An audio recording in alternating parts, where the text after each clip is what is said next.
জানায় দেশের সার্বভৌমত্ব ক্ষুণ্ণ হয় এমন বিষয়ে সেনাবাহিনী আপোষহীন।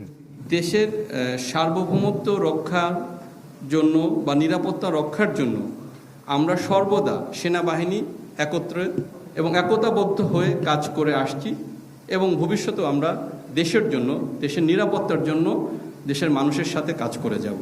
দাবি করা হয় অন্তর্বর্তী সরকারের সাথে কোনো টানাপোড়েন নেই সেনাবাহিনীর। গভর্নমেন্ট এবং বাংলাদেশ আর্মি খুব সুন্দরভাবে ওতপ্রোতভাবে একে অপরের সম্পূরক হিসাবে কাজ করছে।